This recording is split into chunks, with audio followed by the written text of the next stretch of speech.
Ada beberapa pertanyaan hinggap ke saya yang menanyakan tentang apa sih yang membuat hasil tembakan cat kita rapi, partikelnya cakep, kemudian waktu nembak clear coat juga kita bisa dapat hasil yang enak dilihat, layak konsumsi, baik kinclong ataupun teksturnya. Nah, karena sayanya bukan ahlinya ahli, jadi yo besti sekalian takjak mikir bareng, ngono ya.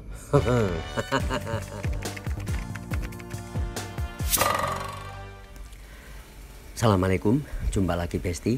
Bismillah, semoga apa yang kita sampaikan bisa ada guna dan manfaatnya. Oke, lanjut.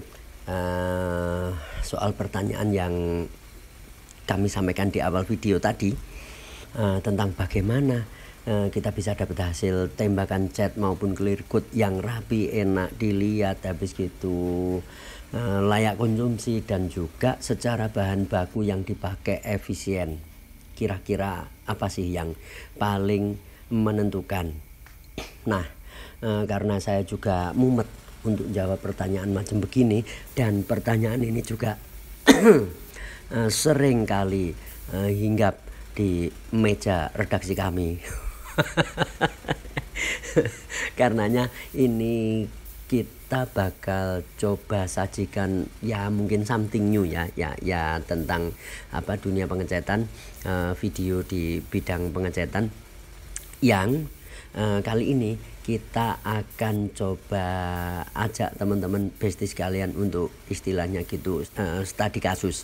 Kita cari jawaban yang paling mendekati, yang paling memungkinkan, yang paling memuaskan dari pertanyaan tadi.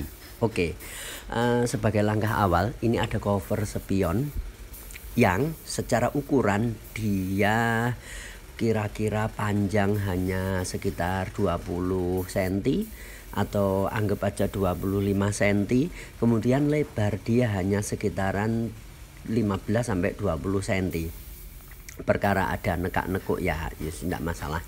Kemudian ada handle yang secara dimensi dia lebih kecil dari cover spion.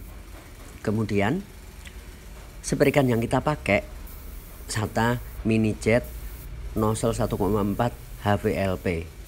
Meskipun di video kali ini setting seperikan tidak kita kasih buka full wide open jarumnya, alias pattern tetap kita buka pol, tapi jarum hanya kita buka mungkin 1,5 apa 2 ulir dari nutup pol. Kemudian kita tinggal mainkan pressure ya, terserah teman-teman nyamannya seperti apa. Kebetulan di acara kali ini ya antara kombinasi cat dan rasio thinner yang dipakai yang akhirnya memunculkan karakter cat tersebut nyaman dan enak ditembak. Itu kalau pakai pressure ya kurang lebih di atas 1,5 sampai 2 bar. Mode tembak kita kasih hajar macam kayak yang di video ini, wis model gak usah kakek mikir jebret-jebret bas-bas ndak pakai tunggu jeda yang terlalu lama dari lapis pertama. Panel pertama yang kita tembak misal cover spion yang ini, kemudian lari ke opo jenenge handle pintu yang satu, kemudian handle pintu yang kedua, terus lari lagi ke cover spion yang kedua, ke handle pintu selanjutnya, dan akhirnya muter. Jadi waktu nembak cat dari lapis pertama ke lapis kedua paling cuman ada jeda ya 1,5 menit maksimal 2 menitan lah ya, ditinggal nembak panel yang lainnya. Nah, menurut kami ini sedikit dari yang kami jumpai, ketika panel cenderung kecil dibanding dengan lebar pattern atau lebar pola seperikan, kita akan lebih mudah dapat hasil tembakan baik cat maupun clear coat tampil cakep. Kenapa? Kalau versi kami, karena material yang kita tembakkan bisa menimpa permukaan panel dengan cukup rata. Jadi Kalau panelnya kecil, misal lebar panel hanya 20 cm, kita punya spray gun dengan lebar pattern 12 cm misal, anggap aja. Sama dengan ini sudah hampir separuh dari lebar panel. Misal kita tidak bisa nembak dengan overlap atau spasi yang cukup rapi, sudah ketutup sama performa spray gun yang punya lebar pattern sampai 12 cm alias hampir separuh dari lebar panel.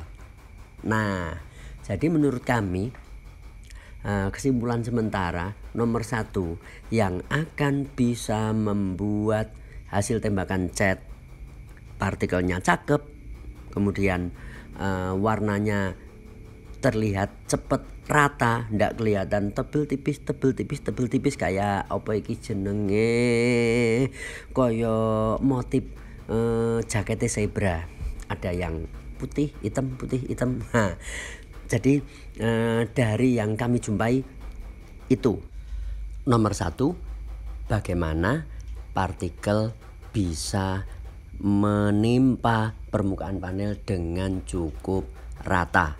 Nah, di kasus kali ini karena spray gun punya pattern yang cukup lebar dibanding dengan dimensi gedenya panel, akhirnya kita nembak ya asal jebret, yang penting ndak over tebel.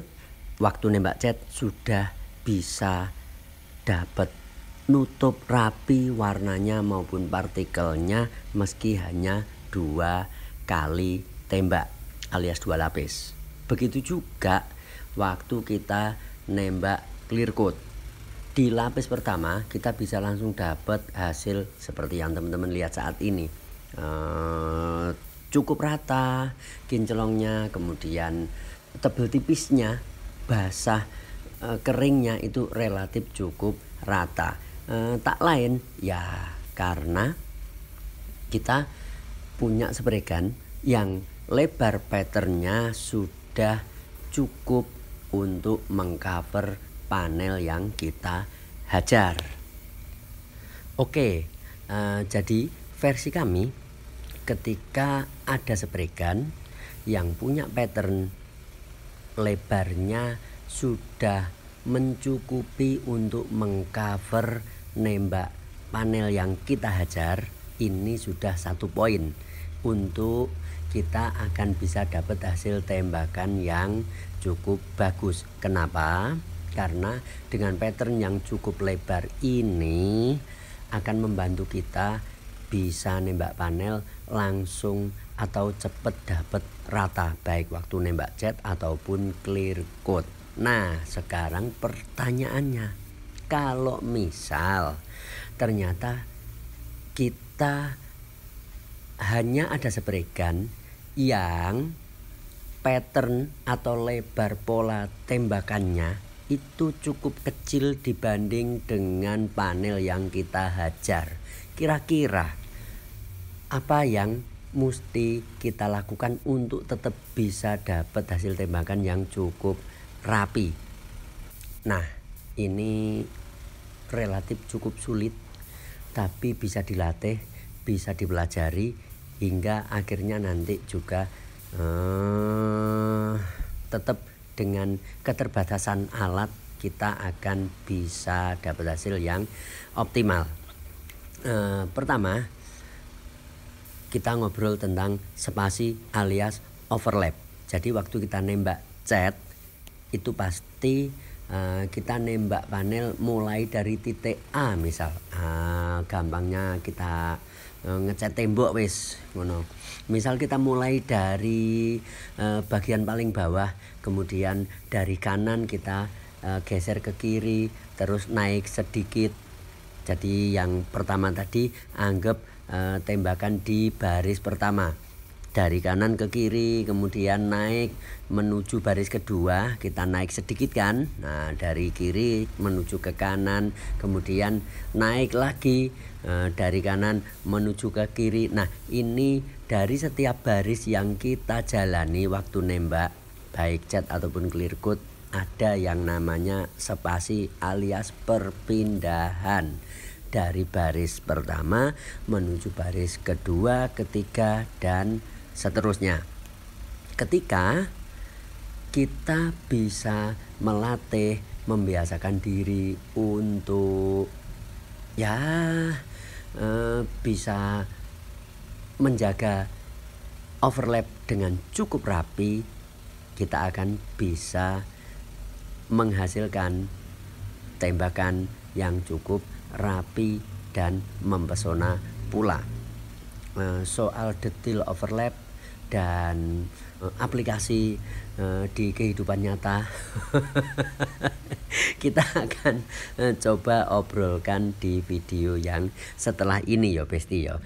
Kali ini kita lebih ngobrol tentang pengaruh lebar pattern dari sebuah spregan untuk bisa mendukung dapat hasil tembakan cat ataupun clear coat yang cukup rapi. Nah, ini panel yang kita tembak tadi setelah ada nginep sekitar 2 hari belum dipoles. Dan kenapa nginepnya sepanjang itu? Karena kendaraan ini sebenarnya kita ngecat muter bodi ninggal atap aja. Jadi sambil nunggu proses yang lainnya, ini spion ada nginep sampai 2 hari belum dipoles, kita tetap dapat hasil clear coat yang masih enak dilihat kinclongnya. Tak lain karena hasil tembakan clear coatnya cukup rapat, padat, meski hanya 2 lapis. Padahal kita hanya pakai clear coat 41 si AXT 410. Biasanya untuk clear coat 41 kita butuh nembak lebih dari 2 lapis untuk ngejar daging yang bisa dinikmati, yang layak konsumsi meskipun setelah nginep lebih dari 2 hari. Oke, sementara perjumpaan kita segini dulu ya Besti. Semoga ada guna dan manfaatnya. Next video kita bakal ngobrol lebih detail soal apa iki jenenge overlap alias spasi. Nah, untuk teman-teman sekalian yang punya pengalaman tentang bagaimana aplikasi chat ataupun clear coat untuk bisa dapat hasil seoptimal mungkin, monggo silahkan share di kolom komentar. Kita belajar bareng-bareng. Sekian dulu, semoga ada guna dan manfaatnya. Assalamualaikum.